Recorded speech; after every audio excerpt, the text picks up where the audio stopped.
Bonjour les amis, comment allez-vous? Je suis William Jamel, je suis coach, je suis entrepreneur. J'aide les gens à libérer leur potentiel et à connaître une vie de succès. Je parle beaucoup de destinée. Je suis passionné de mode, d'écriture, d'entrepreneuriat et bien d'autres choses. Dans cette vidéo, je vais vous donner quelques raisons, la raison principale pour laquelle en fait j'ai décidé de me lancer dans l'écriture. Et ça me réussit bien plutôt. En une année, j'ai publié 3 livres parmi lesquels 2 sont best-sellers et le troisième est en marche de devenir un best-seller. Voilà. Qu'est-ce qui m'a poussé à écrire les livres en fait? Qu'est-ce qui m'a poussé à écrire des livres? Je sais juste que quand j'étais petit, à l'école primaire, j'avais toujours 18 suivants, 20 suivants en dictée, d'accord? J'avais toujours de très bonnes notes en fait dans les matières littéraires. Et je sais qu'à un moment donné, arrivé au lycée, lorsqu'il fallait s'orienter, voilà, pour aller soit dans les séries littéraires ou scientifiques, les gens avaient tendance, même dans mon entourage, à minimiser en fait les gens qui faisaient les séries littéraires. Donc, quelque part, je me disais que peut-être je ne ferais pas grand-chose dans la vie. Je sais pas, je me disais que ça allait me mener à quoi en fait. Voilà, tu es bon en français, en commentaire, composé, j'étais aussi très bon. En fait, tout ce qui était langue, même en anglais, j'étais très bon. Qu'est-ce qui fait, qu'est-ce qui fait que j'ai écrit? C'est tout simplement que j'ai compris l'histoire des talents et du potentiel, d'accord? Il y a cette pensée selon laquelle si tu fais des matières littéraires, tu vas finir professeur de français, bon, tu n'auras pas plus que ça. Il y a cette mentalité-là qui est un véritable fléau dans nos familles africaines, ici au Cameroun par exemple. Et on a beaucoup plus tendance à valoriser les gens qui font des matières scientifiques, série D, série C. On dit que ce sont des génies, c'est eux qui vont réussir. Et ça, c'est vraiment le produit d'une très très grosse ignorance en fait. Je ne sais pas d'où ça vient. Peut-être des profondeurs de l'enfer, je ne sais pas. Mais toujours est-il qu'en étant fort dans les séries littéraires, je me prédisposais déjà à devenir un grand orateur, un grand motivateur, un grand coach. Voilà en fait toutes ces choses qui n'ont jamais nécessité que je sois un scientifique. Ça veut dire que si Dieu avait voulu que j'ai une intelligence scientifique, logico-mathématique, si vous voulez, bah, il me les aurait données en fait. Moi, je suis quelqu'un, c'est pas trop mon truc en fait. Les formules mathématiques, tout ça, c'est pas trop mon truc. J'ai toujours été. Quand j'avais une grosse note en mathématiques, c'était peut-être 12, hein, c'était le maxi. Et à un certain moment donné, à cause de l'ignorance et aussi la pression familiale, sociale, j'avais l'impression que j'étais un bon à rien en fait. Et je ne savais pas que j'étais quelqu'un rempli de potentiel, de talent. C'est plus tard, en fait, lorsque je vais marcher dans l'étude de mon potentiel, de tout ce qui est destiné, talent, que je comprends en fait que non, mais Dieu m'avait donné des prédispositions pour faire des choses extraordinaires. Il avait déposé des choses en moi, en fait. Donc, c'est comme ça que naturellement, j'ai toujours aimé écrire, prendre des notes, écrire dans des cahiers, avoir des cahiers où je notais mes rêves, je notais mes expériences, mes peines. Bon, pas toutes quand même, parce qu'il y a des peines que je ne pouvais pas exprimer, mais je ne les notais pas, je les gardais dans ma tête. Mais toujours est-il que j'ai toujours aimé écrire. J'aime m'exprimer en écrit aussi. Les gens ont remarqué que sur Internet, lorsque je ne fais pas de vidéos, je fais souvent des statuts sur Internet qui touchent les gens. Il y a des gens qui viennent vers moi autant que ceux qui viennent vers moi pour les vidéos. Il y a des gens qui viennent vers moi par le biais de l'écriture. Donc l'écriture, c'est un truc que j'ai, c'est un talent que j'ai quelque part. Et c'est aussi naturellement que j'ai commencé à ressentir en 2010, déjà depuis 2016, je sentais déjà qu'il fallait que j'écrive. Donc il m'arrivait souvent de commencer à griffonner les choses comme ça. Après, je mettais dans mon tiroir, je commence une histoire. Après, c'est payer le prix. Je ne savais pas comment faire. En fait, je ne savais pas comment faire pour rassembler toutes les pièces de mon livre en fait, pour en faire un livre. Je ne savais pas comment mettre en place mes idées, les structurer, les agencer et les présenter de façon détaillée et passionnante.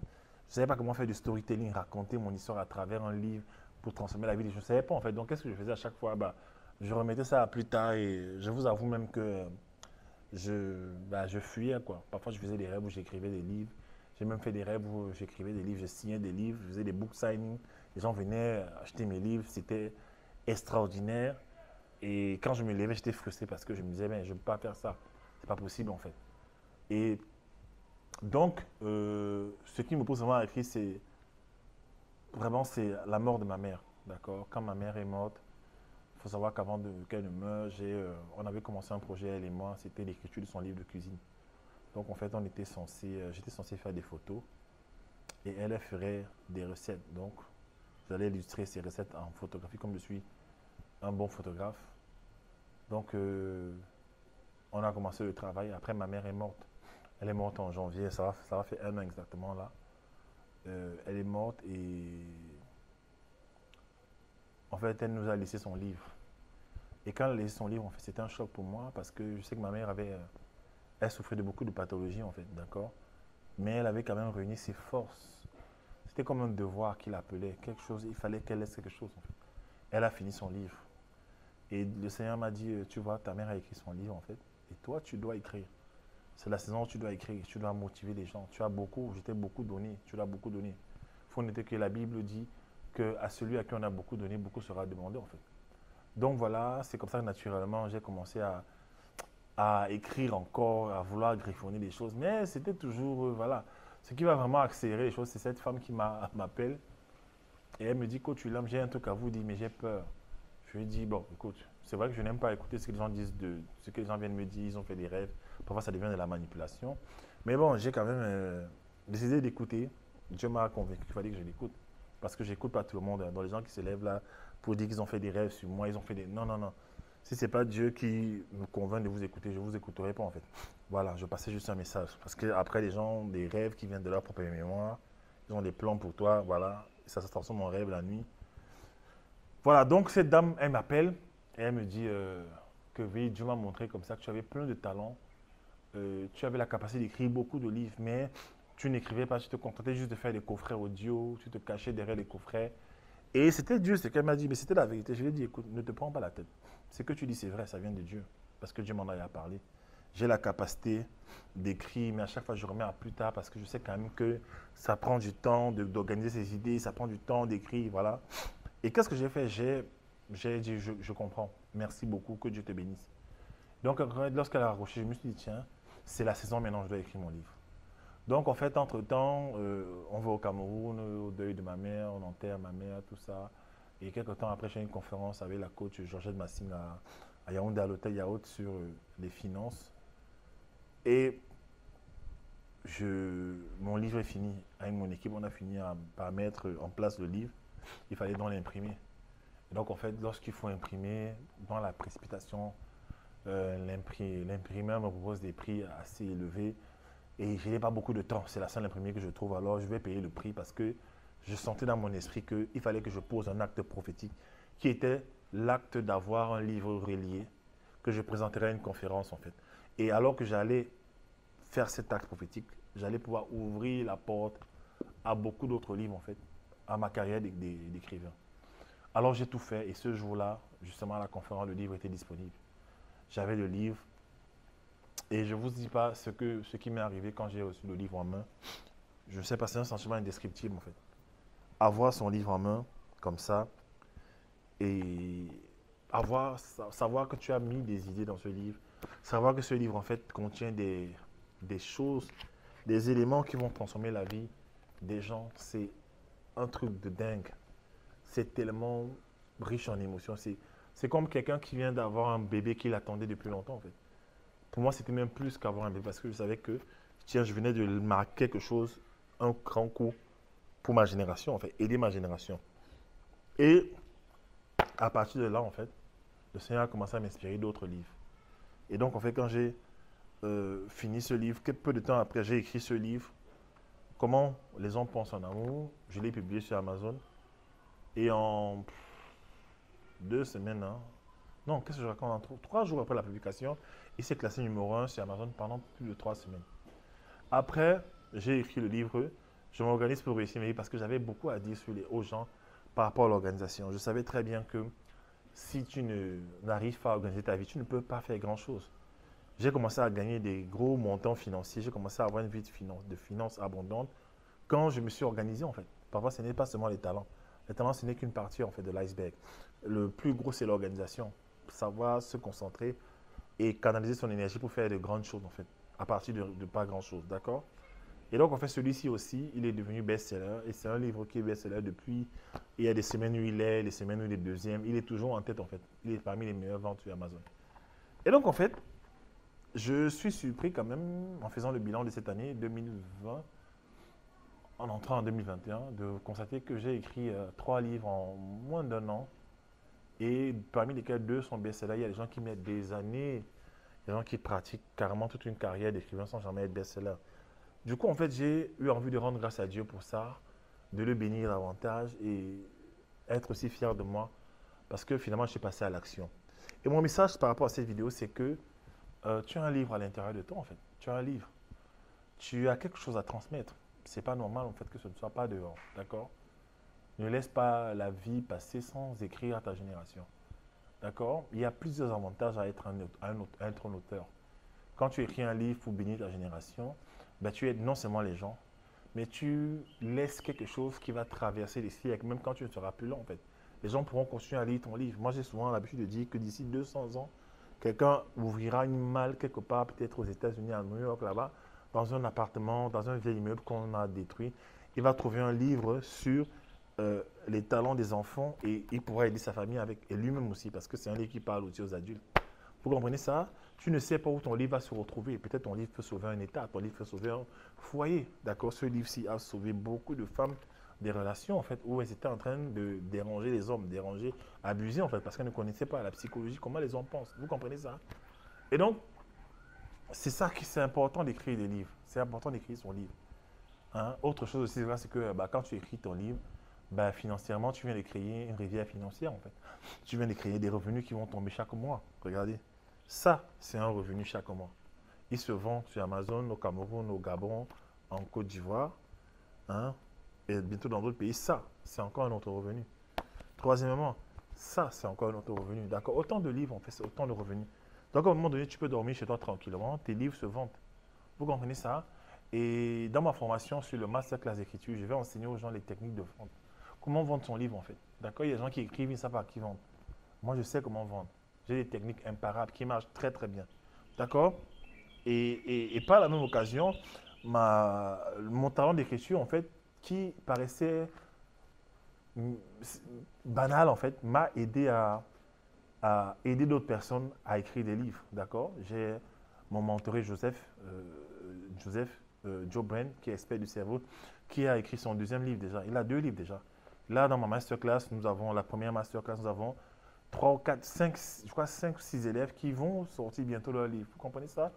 Et ma femme, dans ma propre maison, ben, elle a sorti son livre en fait. Hein? Que signifie être une femme soumise? Elle sait très bien comment je lui ai mis la pression pour que ça sorte en fait. Et elle aussi, elle a un talent d'écriture, mais plus développé que le mien.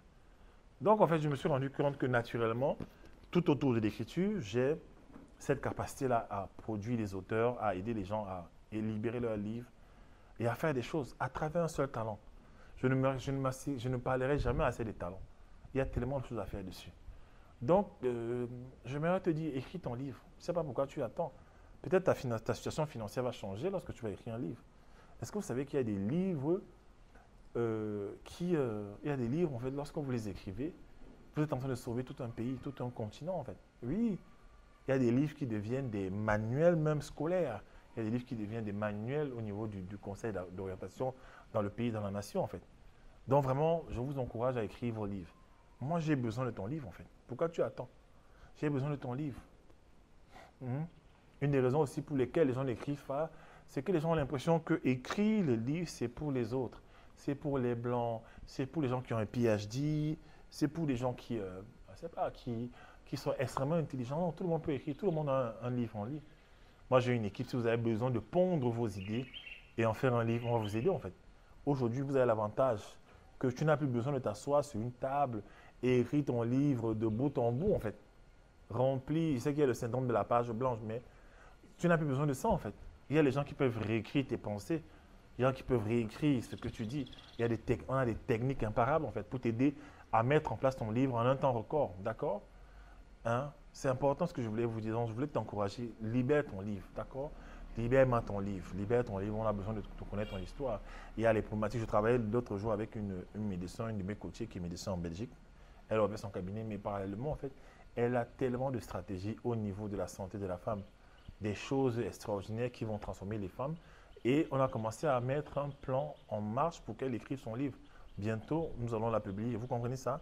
C'est ça, en fait, le but. Je cause avec toujours une de mes clientes qui est C'est une maman de Belgique aussi. Voilà, elle est en Belgique, elle est à Bruxelles. Elle a travaillé dans la restauration, mais son vrai talent, c'était euh, toutes les problématiques qui ont lié, qui ont trait à la famille. Donc, elle est conseillère, elle est de bons conseils. Donc, on a travaillé ensemble sur une stratégie. Je lui ai montré beaucoup de choses. Et aujourd'hui, elle a commencé à écrire son livre qui est presque fini. On va le publier bientôt aussi. Ça va parler de tout ce qui a trait aux parents qui vivent avec des enfants qui sont victimes en fait de la drogue. Parce que c'est un truc qu'on ne développe pas, on n'en parle pas assez. Voilà une problématique en fait. C'est une femme qui a vécu cela. Elle a aidé son enfant à sortir de cet enfer-là. Et son histoire est passionnante. Vous comprenez ça? Bon, voilà les gens qui sont en train de sortir de leur livre. Et pour finir, en fait, je me souviens quand je suis arrivé au Cameroun il y a 2, 3, 4 mois, j'étais dans une église avec mon père spirituel. Et il y a un prophète qui venait et il faisait visiter l'église à mon père spirituel, qui est aussi son père spirituel. Et à un moment donné, qu'est-ce qui s'est passé? Il m'a regardé, il m'a dit certaines choses spirituellement. Et il me confirmait comme ça que j'avais cette grâce-là pour aider les gens à libérer leurs livres. De la même manière que j'ai la grâce de libérer les talents des gens, Dieu m'a accordé la grâce en fait pour libérer les auteurs. C'est pour ça que j'ai aussi créé l'émission Je présente ton livre. C'est une émission qui a déjà 2 épisodes. Bon, un épisode en ligne, un épisode est en préparation, où je reçois des gens, des auteurs, des gens qui ont écrit des livres selon une certaine ligne éditoriale où nous parlons de leurs livres, surtout vraiment axé sur la destinée, tout ça, nous parlons de leurs livres et ça me permet de les mettre en avant. D'accord? Donc, je t'exhorte vraiment à écrire ton livre. Je ne veux pas que cette vidéo soit très longue. Écris ton livre, libère-le, en fait, on en a besoin. D'accord? Hein? Peut-être tu me regardes, tu es africain comme moi, je te dis, oui, c'est pas possible, c'est pour les autres. Non, c'est possible. Et il n'y a pas assez d'auteurs africains bon, il y a beaucoup d'auteurs africains, mais pas assez. En fait, on va dire par rapport aux problématiques qui existent, par rapport aussi aux gens qui ont des solutions, très peu mettent leurs solutions dans les livres, en fait. Et voilà cet adage avec lequel je vais finir, cet adage triste qu'on dit souvent et qui est vrai, mais qui est aussi une tristesse qui est, voilà. On dit souvent qu'un vieillard qui s'en va, c'est une bibliothèque qui brûle, en fait. Ça veut dire quoi? Ça veut dire que les Noirs, en fait, d'accord, ils ont pour habitude de garder en eux leurs livres. Et quand ils meurent, ils partent avec. Regardez les autres civilisations, les autres communautés. Ils transmettent beaucoup de choses de façon écrite. Nous, dans notre communauté, souvent africaine, qu'est-ce qu'on fait? La sagesse se transmet de façon orale, de père en fils, de mère en fille. Mais il y a rarement les gens qui conservent sur les écrits des savoir-faire, des technologies, des sciences, des sagesses qu'on pourrait utiliser sur les générations et les générations. En fait. Et vous allez voir que les peuples qui ont pris le temps de tout écrire, en fait, ils dominent. Et même les peuples qui sont venus pour dominer les Africains ont détruit, en fait, tout ce qu'il y avait écrit, en fait. Hein? Et on a habitué à l'Africain à ne pas écrire. D'accord? Ça vient de l'esclavage, ça vient de la colonisation. C'est la même stratégie d'annihilation et de domination, en fait. Je pourrais m'étendre dessus pendant longtemps, mais il faut savoir qu'en écrivant un livre, non seulement tu vas gagner ta vie bien, mais aussi tu vas libérer ton peuple. Quelle satisfaction! Quelle contribution extraordinaire que d'écrire pour libérer ta génération, d'accord? Voilà ce que je voulais te dire pour aujourd'hui. Voilà, William Jamen, je t'encourage. Libère-nous ton livre, d'accord? Ciao. Donc la formation des talents commence le 26 janvier. Nous partons pour la 29e promotion. Nous allons davantage libérer des leaders. Cette année, nous allons, avec toute la dimension apostolique que j'ai maintenant, positionner les gens dans leur sphère d'influence au niveau international. Et nous allons faire cela. La formation sur le masterclass sur l'écriture, c'est le 23, donc 3 jours, ce sera 2 formations parallèles. Voilà, c'est très digitalisé. Voilà, on va coacher les gens par groupe et ce sera extrêmement puissant. Vous comprenez ça? Donc, inscris-toi à l'une des 2 formations ou alors aux 2 et tu viens, on fait quelque chose ensemble, d'accord? Voilà, ciao, ciao.